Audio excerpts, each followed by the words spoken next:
artistic decoration enhances the bright mood of a travel adventure. Soft music enchants the ear. Perhaps more formal dining fits in with your desires. Well, nothing has been overlooked on the Canadian.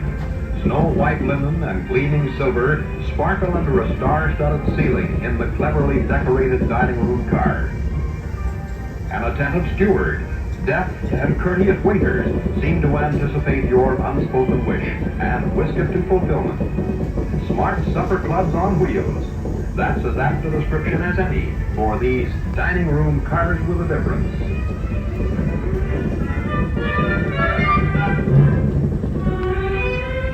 But that's only part of the mealtime story. Of course, behind the scenes, the shining kitchen holds the twin keys to sheer dining pleasure, the finest food and the skilled hands of the best of cooks, the choicest cuts, the freshest fish, the most prized delicacies for any palate, distinctive Canadian dishes. Could appetite ask for more?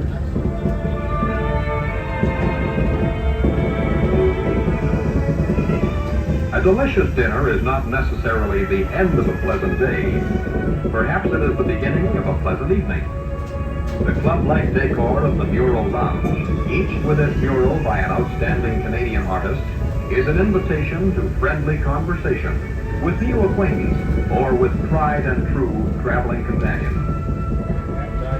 Sharing the same scenic dome car with the Mural Lounge is the main lounge with free-moving easy chairs, deep carpeted floor, beautifully draped picture windows that give a front row view of all outdoors, where the scenic splendors of a continent glide by in passing show.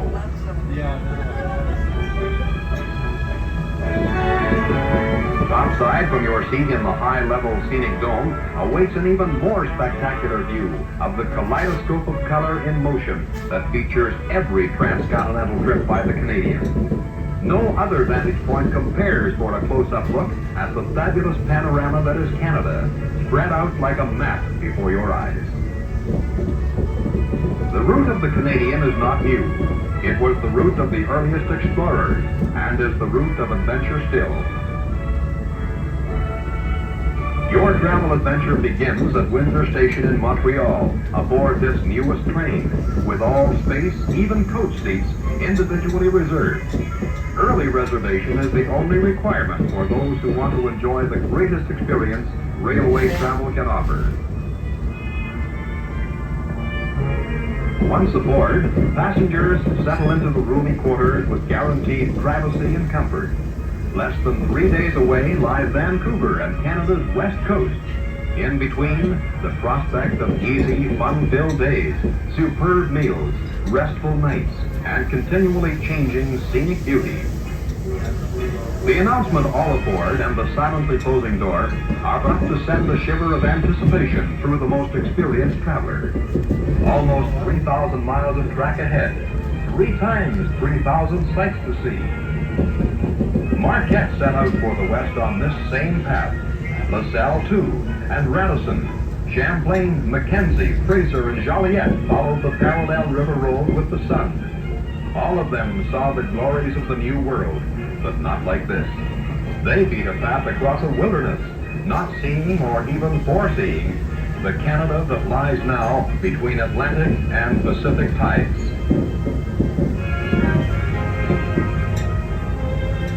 Only 2 hours out of Montreal, the Canadian glides beside the historic Rideau Canal into Ottawa, Canada's capital. Dominated on the high bluff above the river by the reaching spires of the nation's parliament.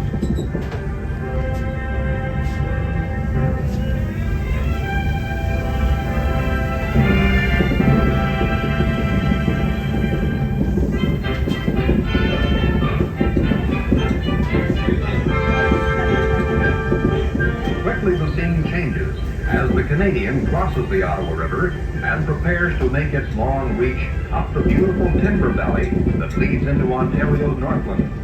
Now the miles roll smoothly and silently by. Now, too, something unusual is taking place.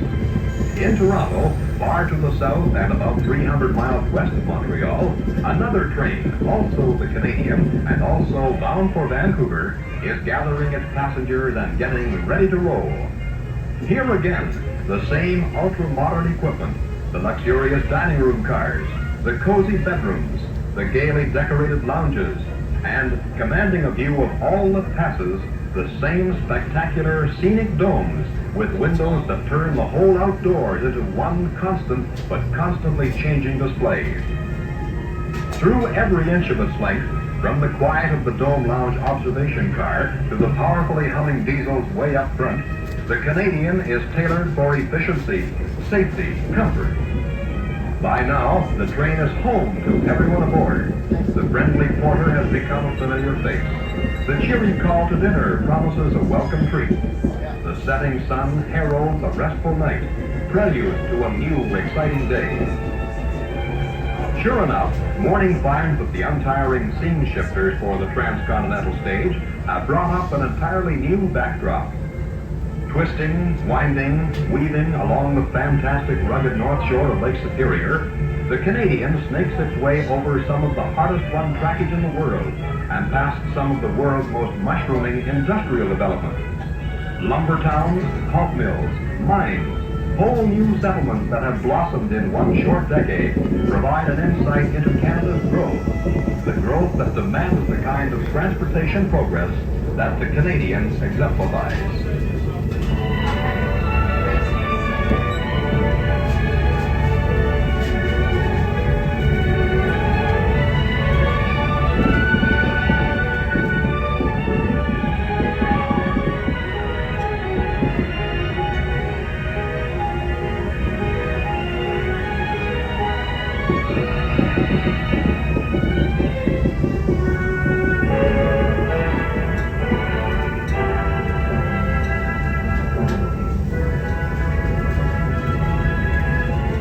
Through tunnels, over bridges, along the rocky coast of the world's largest lake system, travelers are enthralled by the vastness, the variety, the sheer quantity of nature's loveliness. Gliding around the wide arc of Jackfish Curve, the Canadian adds its own sweeping line of functional beauty to the scenic dome's field of vision. And then, seemingly in the heart of nowhere, up springs a modern station, a reminder, as is the brand new paper mill in the distance, that Canada's booming progress is more than city deep.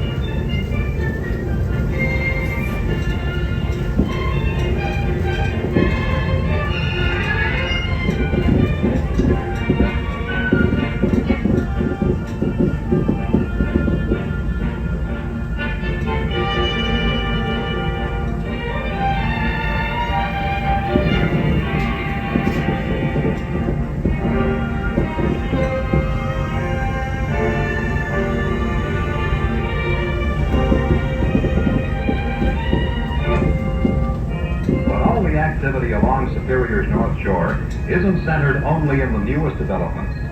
The twin lakehead cities of Fort William and Port Arthur, long established and always energetic, continue to play their vigorous role. Center for manufacturing and natural resources, the cities also serve as junction point for land and water carriers between east and west. Ships of the Great Lakes White Fleet have Fort William as their northern terminus, and join forces with transcontinental trains to give passengers the option of a combination rail and water journey across Canada. Less than half a day out of the lakehead, the Canadian rolls smoothly into the largest privately owned railway yards in the world. Winnipeg, spacious capital of the province of Manitoba, gateway to the west, and leaves in the dusk of early evening, ready for a fast, smooth run across the prairies. First morning light finds the stainless steel streamliner deep into the unobstructed straightaway across the prairie grainlands, through golden Saskatchewan wheat fields. Mile after mile, the generous granary of half a continent stretches out on both sides. Periodically, elevators, unmistakable symbols of rich grain country, loom up like monster mileposts.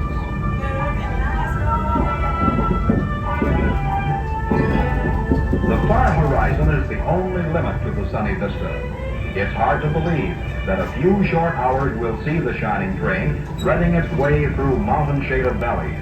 But already, gently rolling grazing land is replacing the prairie's golden level, and the old west, new west liveliness of Calgary makes you welcome.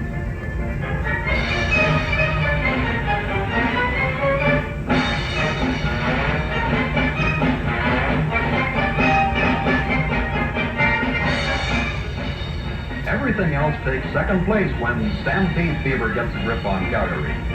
From the city's cowtown origins and its remembered links with the Old West, red-coated Mounties and brightly clad Indians, there stems a flavor of rich excitement that's hard to match anywhere on Earth.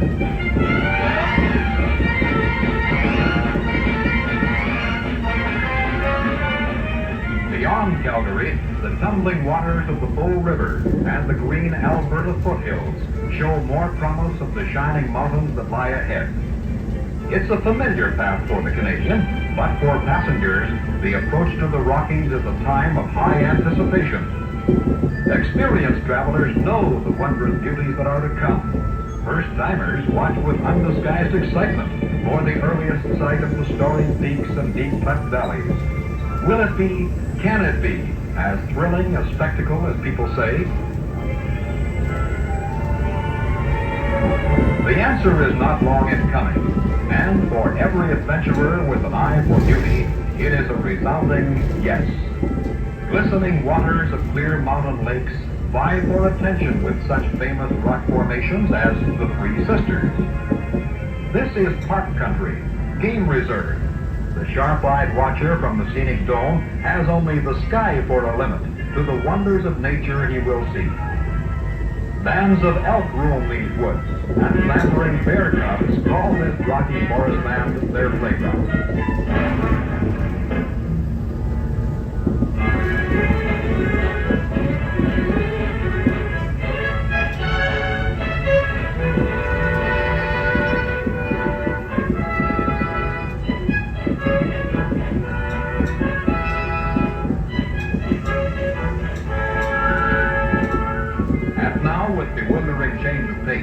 The fabulous mountain-locked resort town of Banff adds new beauty to the scene. Here indeed is one for the record, a baronial castle, a luxurious hotel set in a wilderness plain.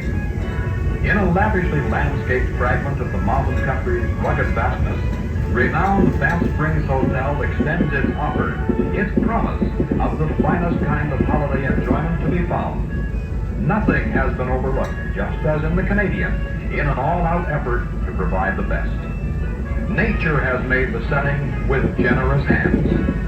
At Banff, and in the mountains that enclose its beauty, with more beauty still, there is an answer for those who want to find the perfect place for restful relaxation.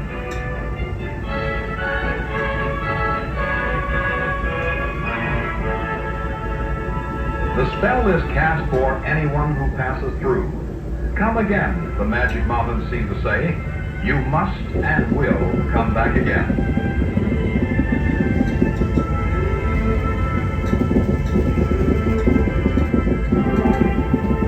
Deep in the rocky fastness of the shining mountains, every scenic dome seat holds an enthralled sightseer. The impressive Mount Eisenhower in the distance beckons from among surrounding craggy peaks. And now, a new player comes on the scene as the eastbound Canadian flashes by. Many complete units of the famous train are needed to keep up the speedy, everyday, each-way service. Off again, alone once more in the silent shadows of the high ranges, the Canadian draws closer to the heart of the Canadian Rockies. Every minute brings a new change of scenery, an unending series of breathtakingly beautiful backdrops on nature's limitless stage.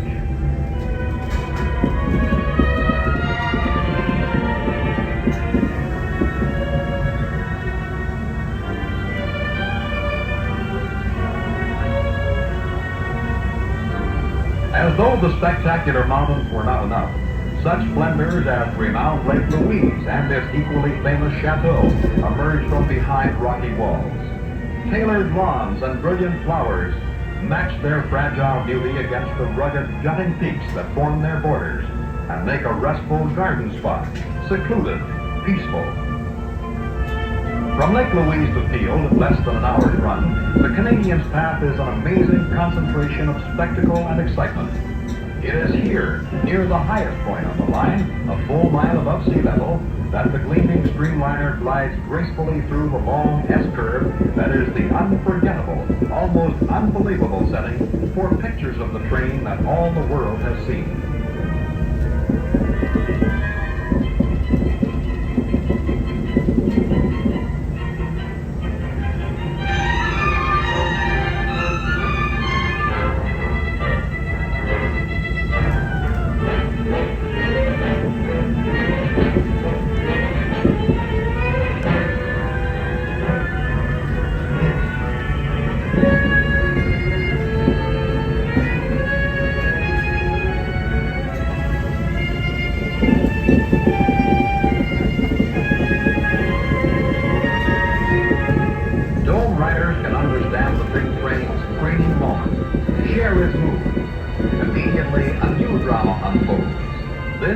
The Big Hill.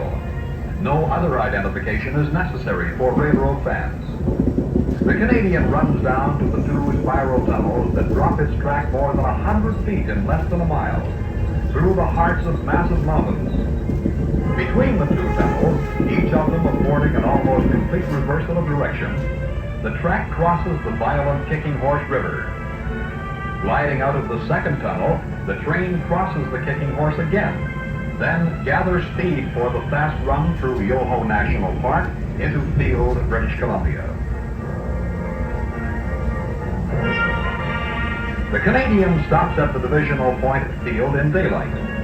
Darkness falls, casting its blanket over the last of the big peaks to be seen before morning brings the Pacific coast within reach.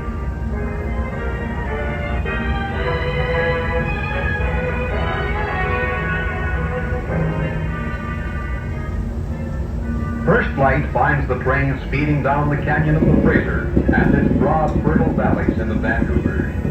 Here, almost 3,000 miles from her starting place, the width of a continent behind her, the Canadian reaches journey's end.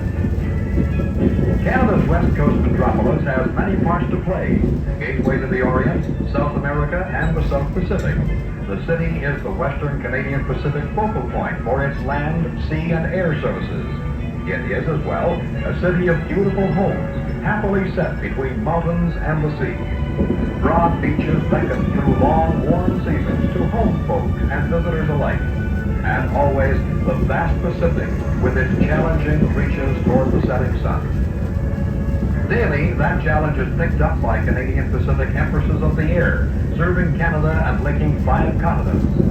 By princesses of its British Columbia Coast Fleet, serving the Evergreen Playground and Alaska. And daily, too, the wide-flung continent to the east is linked and linked again with the West Coast Gateway by the Canadian, across the twin steel threads that weave the Canadian pattern between Atlantic and Pacific tides.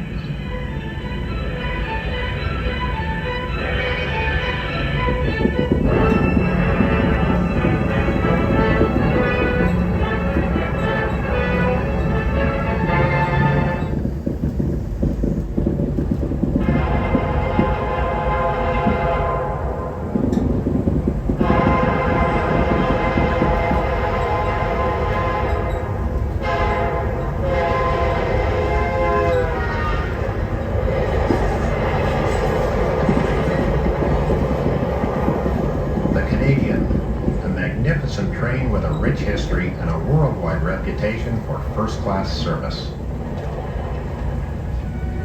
Since its inaugural run on April 24, 1955, as Canadian Pacific's premier passenger train, the Canadian has seen numerous changes, including not only the passing of its ownership to Via Rail Canada in 1978, but a number of route modifications.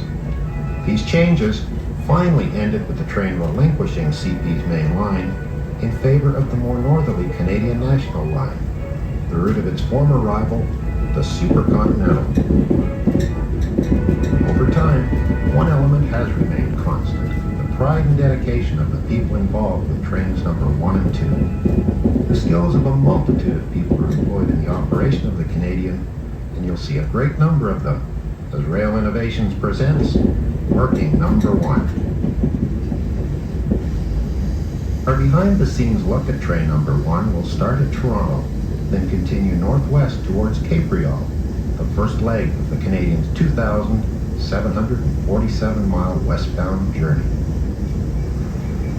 As it has from the first day, the Canadian departs from majestic Union Station in downtown Toronto. The station itself is an architectural gem and covers an entire city block along Front Street. 3 days per week, the station's giant departure board displays the 11 a.m. departure of Via Train number 1, and at around 10:30, boarding begins for one of the world's most renowned trains, the classic stainless steel Canadian. But before we continue, let's roll back the clock 13 hours to 21:35 the previous evening as train number 2, the eastbound Canadian, arrives in Toronto.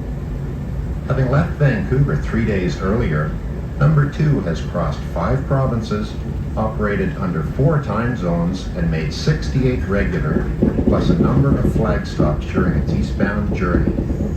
Quite a trip, yet by 11 a.m. the next morning, the consist will be heading back west as number 1.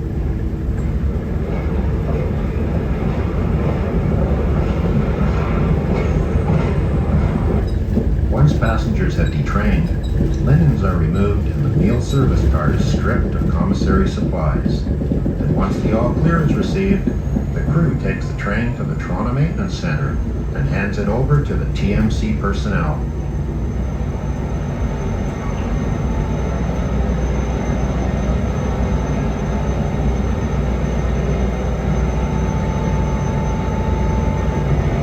The first order of business is the fueling of the locomotives and a check of functional equipment. The tank of each locomotive is filled to its 6,820-liter capacity, a procedure that will be repeated at 6 other points across the country during the train's westbound trip.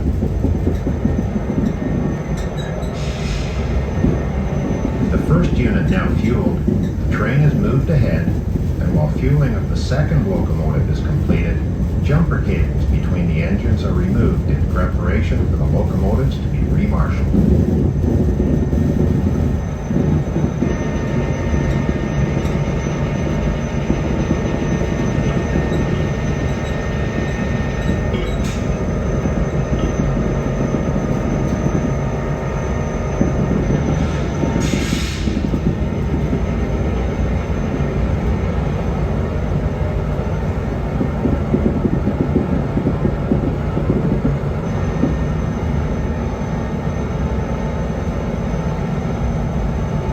Once the locomotives are recoupled to the train, the entire consist is then run through the wash rack.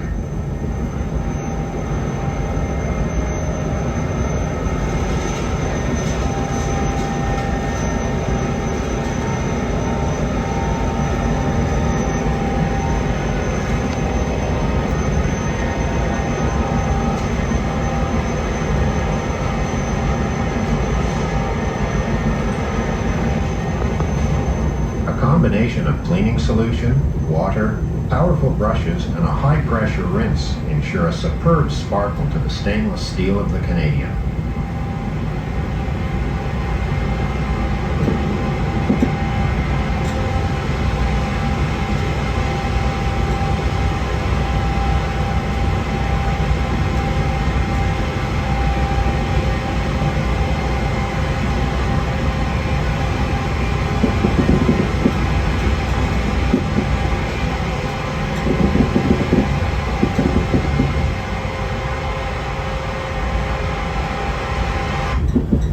With the exterior wash complete, number 1's consist now departs the wash track and is shoved back to one of TMC's ready tracks.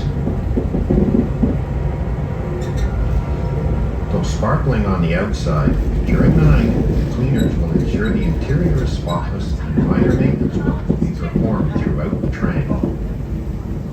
Sunrise finds most of the trains already gone from the Toronto Maintenance Centre, and number one's consist is no exception.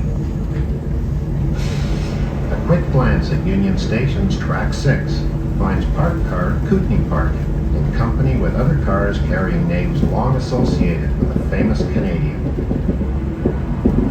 A close look reveals the outline of the original Canadian Pacific Beaver Shields. The classic CP logos may be gone, but the traditions of service and dedication live on. With sunrise casting a reddish tinge on the stone walls of the Great Hall, the station's silence is soon broken by the rush of commuters arriving from GO trains. It's many years now since the night sleepers disgorged passengers at this hour, after arrivals from many of the distant names etched beneath the arched ceiling.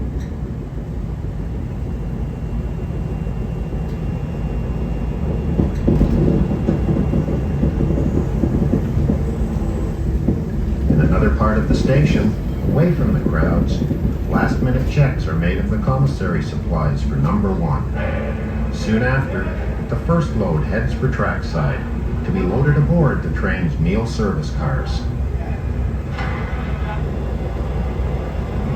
Back in the Great Hall, a continuous flow of travelers keeps the ticket counters busy, while red caps hustle bags to waiting trains. Last-minute maintenance checks confirm that the locomotives are indeed operating perfectly. Rated at 3,000 horsepower each, these 16-cylinder diesels provide both motor power and electricity to light, heat, and cool the entire train. Immediately behind the locomotives, numerous bags of fresh linen are loaded aboard the baggage car for use in the sleepers, dining car, and skylines. Without the option of an onboard laundry, an ample supply of clean linen is a real necessity. Further back, the activity continues as the onboard services people are busy preparing for the arrival of their guests. Throughout the Canadian, coffee is made, pillows fluffed, stationery and guidebooks are distributed, and additional commissary supplies are loaded in storage areas. Paper napkins for lunch? No? Okay. Downstairs at the crew center, number one's train crew is checking operating bulletins and discussing any special notices or planned work programs that will possibly affect the train's operation. As they finish their paperwork, it should be noted that as with each leg of the Canadian's journey, a number of individual crews handle each district. This program features several of them working the Toronto Cape Rail assignment. Also, the position of conductor has been abolished by Via Rail. Okay. 340 As boarding time approaches, the departure concourse around Gate 6 is a hive of activity. While a long line of number one's economy class passengers patiently await the boarding call, those traveling silver and blue class, Via's trademark for first class, check in and relax in an adjoining lounge.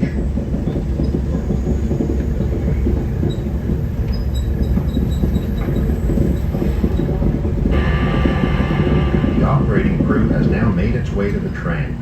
The locomotive engineers climb aboard and stow their gear prior to doing their own inspection of the units.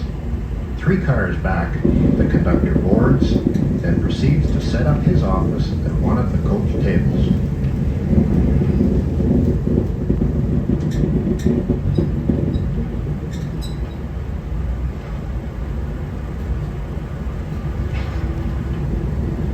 The last of the checked bags have now been received in the station's baggage room, and after a short trip up the freight elevator, they are loaded aboard the baggage car and placed according to destination. During peak periods, baggage car space can be at a premium, especially if canoes are boarded as the train traverses northern Ontario. Baggage tags reflect the importance of their destination. Printed tags for larger, more popular centers, rubber stamps for the lesser places, and handwritten tags for the true whistle stops. At the baggage car desk, a multitude of unused tags await bags loaded at unmanned stations.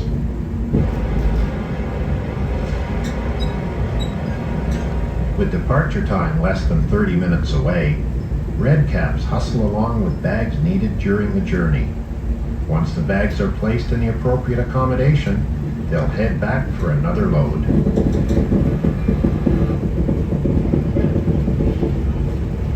Passenger load departing Toronto today shows 166 coach passengers plus 180 with sleeper accommodation. From the top of the escalator, right along the train's 19-car consist, passengers are directed to the appropriate car number conveniently displayed at the door of each car.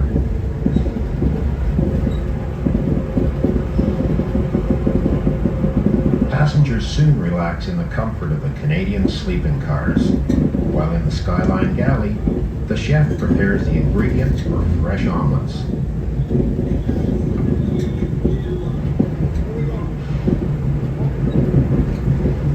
At the coach vestibule, passengers, assisted by the ever-friendly crew, continue with boarding, finding the perfect seat, or just anticipating the 11 a.m. departure.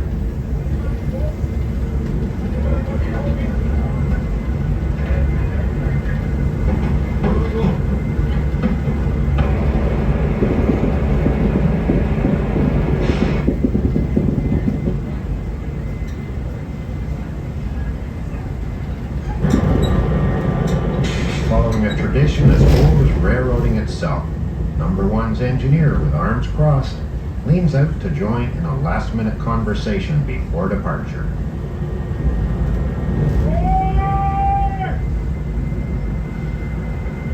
That says it all. It's 11 a.m. Okay. See you in a couple of weeks. All right. With the conductor aboard and the goodbyes said, it's time to roll. Good, the head end of train number 1, okay to go. Okay to go, good luck. Good day, number 1, John Street, over. You're all set to depart off track 6. Okay, thank you, number 1, John Street, over.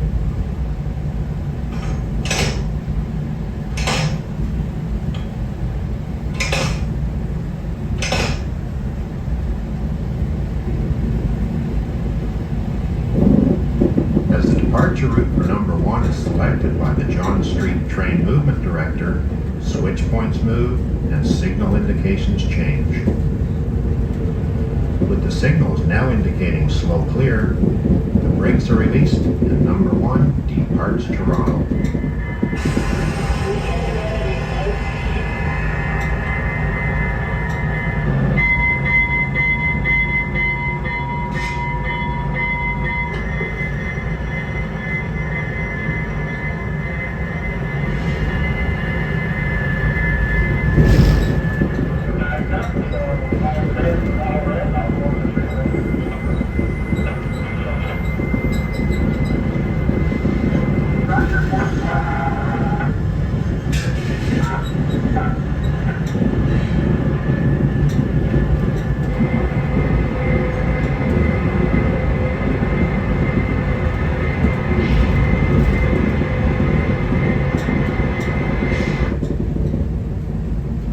Temporary lull in activity gives the John Street TMD a chance to observe Number 1's departure.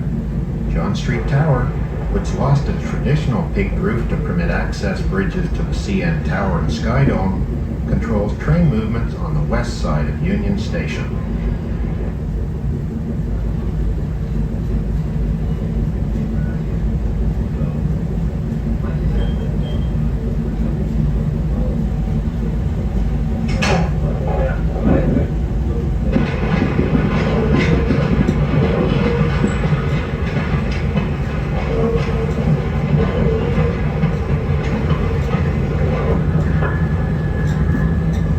This will room with that, I think it's there to just try to get this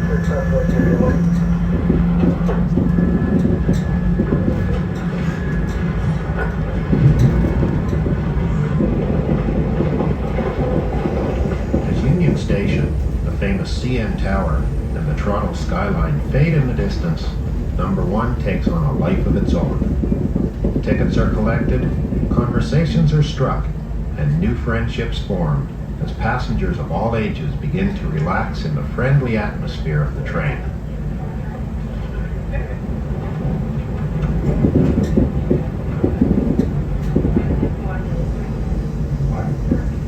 In the Skyline Cars dining area, light lunches are ordered and freshly prepared in the small galley.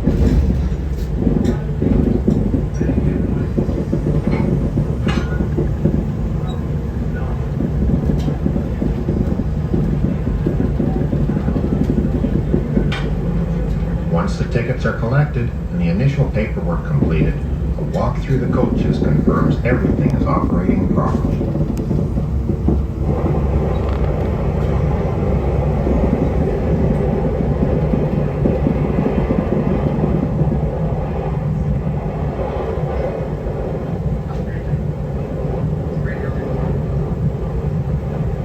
As number one heads north on CN's Bala subdivision, we pass Vancouver-bound intermodal train 119, near the northern limit of double track.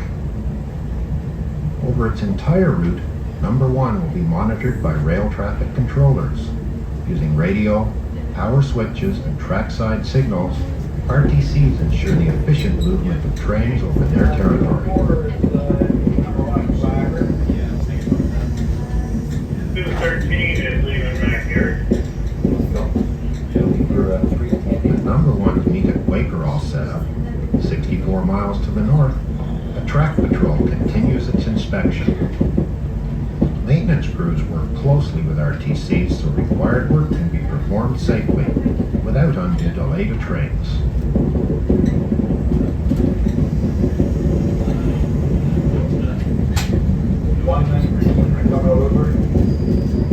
Oversighting, 101 Tuckahoe oversighting, number one Quaker. In constant radio contact, the RTCs provide train locations in assigned time blocks, after which work crews must be clear of approaching trains.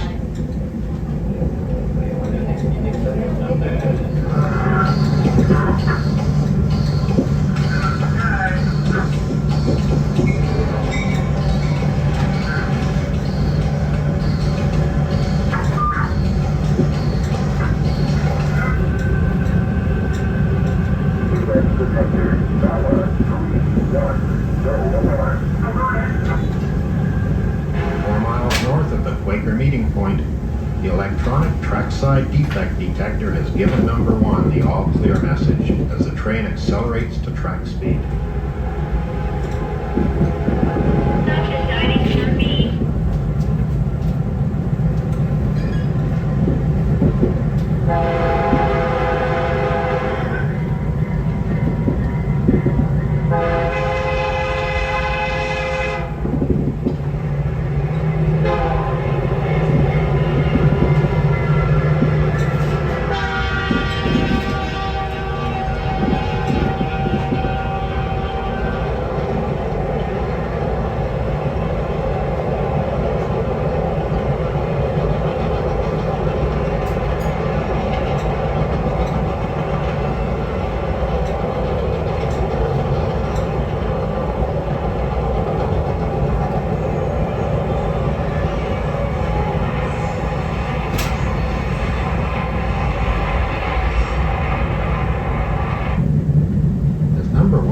Through the rolling topography north of Toronto, the four scenic dome cars not only offer a superb view, but great places to meet new friends and converse.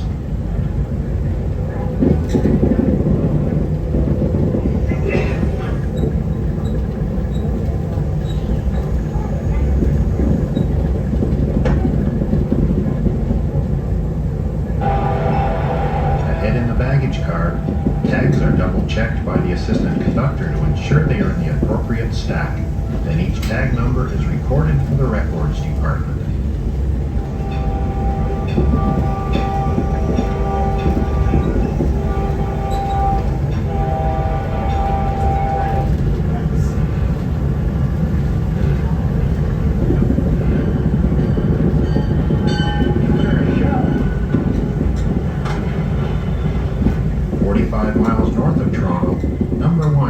siding for southbound Freight 336. Soon after the meet, one has accelerated back to the 70-mile-per-hour track speed, once again putting a blur on the passing scenery. The train is now skirting the eastern shore of Lake Simcoe, one of the largest bodies of water the train will pass. Connected to the Trent Severn Waterway, the lake is extremely popular with boaters.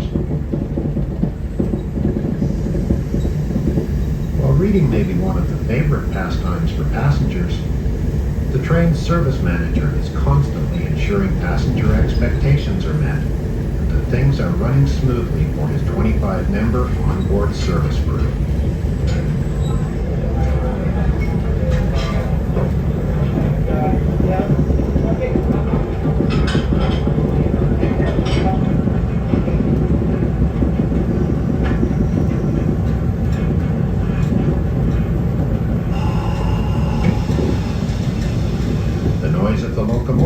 Strikes a stark contrast to the quiet corridors of the sleepers.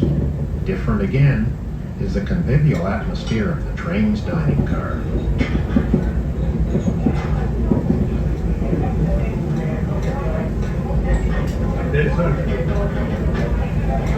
All meals in the dining car are prepared fresh, right from scratch, and to work in this kitchen takes a special skill.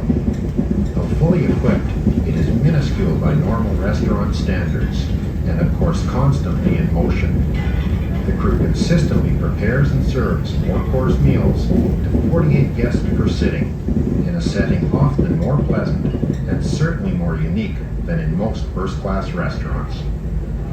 The train's onboard service staff put in long days, usually about 5 a.m. to midnight. Based out of Winnipeg, this crew worked number 2 to Toronto, had a short layover, and are now working home to complete their 4-day cycle.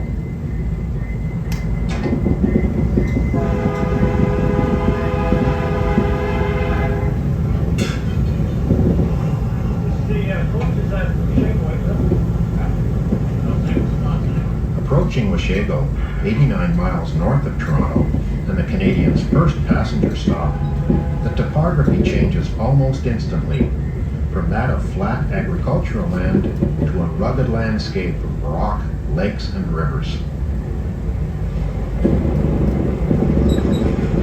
The combination of glistening stainless steel rolling through beautiful scenery makes the Canadian a favorite with photographers.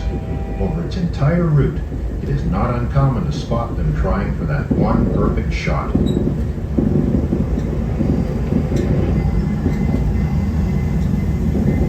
Washego, and as at most stops for the Canadian, a fair number of passengers await today's train.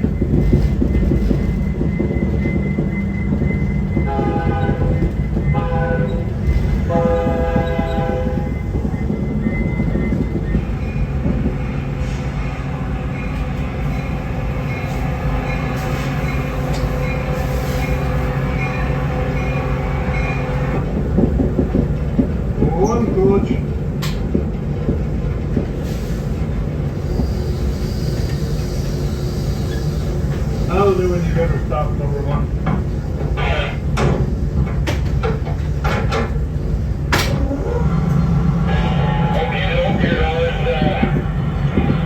I worked with him.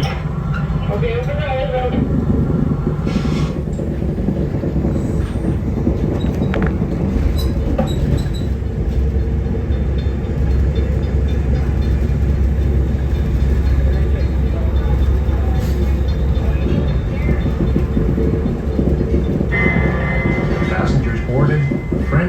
From the engine crew, and number 1 is once again on its way west.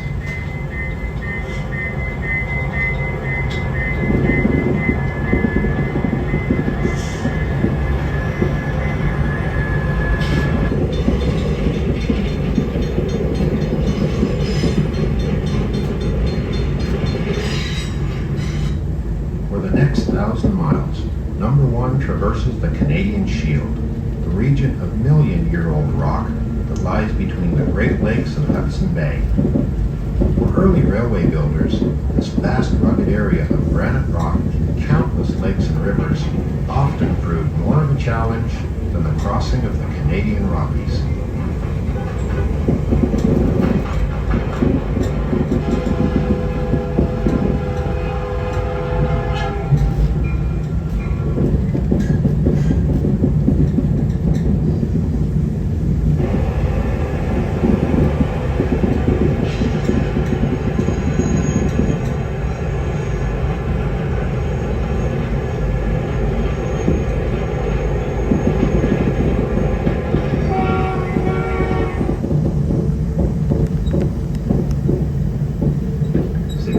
North of Washego, number 1 crosses the Seguin River as it follows a horseshoe curve around the town of Parry Sound, where a short passenger stop is made.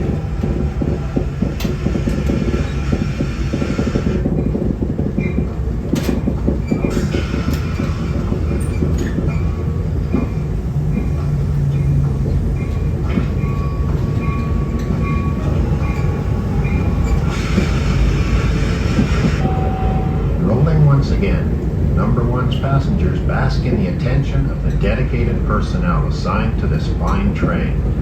For them, it's not just a job, but a matter of pride to be working number 1.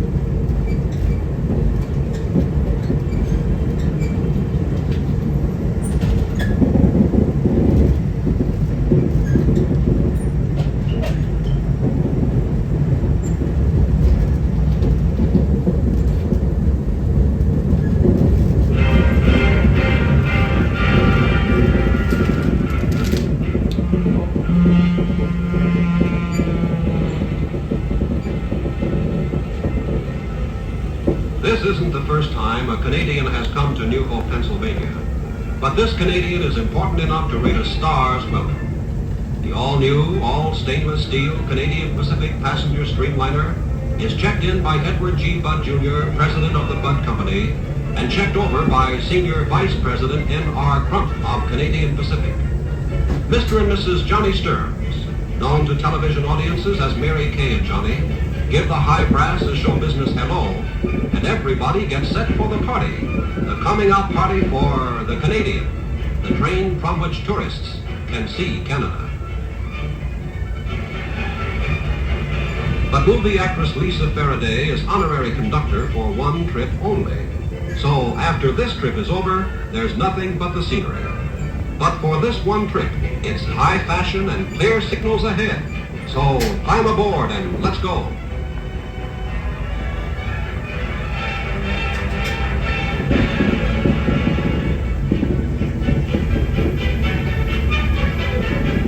As the Canadian makes its inaugural party trip through the Pennsylvania countryside, a helicopter carries newsreel and television cameramen, and down below, newsmen and photographers swarm all over the luxury train, mingling with the guests. What doesn't show in the picture, even from a helicopter, are the other Canadians. There are going to be 18 of these luxury trains on the world's only privately owned transcontinental railroad. In all, Canadian Pacific is ordering 173 stainless steel cars, enough to equip all its top Atlantic to Pacific trains. Through the scenic domes very soon, Canadians will find what their country really looks like. The forests of New Brunswick, the wide expanses of the Great Lakes, the endless black earth of the prairies, and the unbelievable grandeur of the Canadian Rockies. Our Canadian neighbor, our best customer, and our biggest supplier, is booming with new activity these days, from uranium mines to automobile factories, from iron ore to clothing, from oil and uranium to food and jewelry. It's an exciting country to look at, and this is how they look.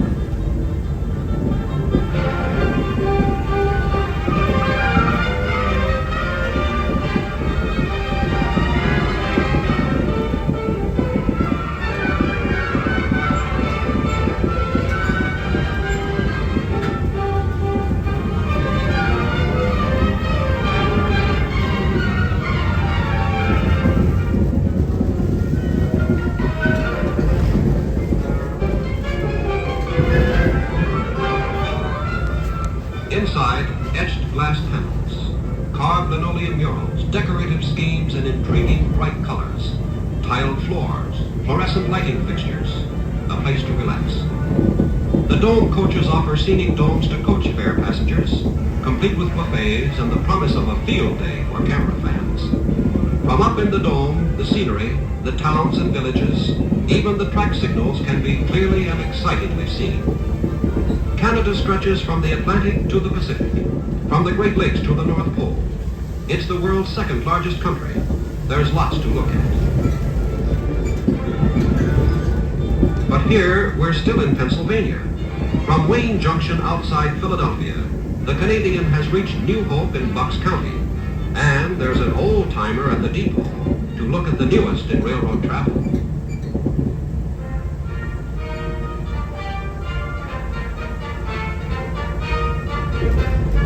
Also, there's quite a crowd on hand. It seems that all the folks in New Hope are here to see the end of the first trip of the Canadian.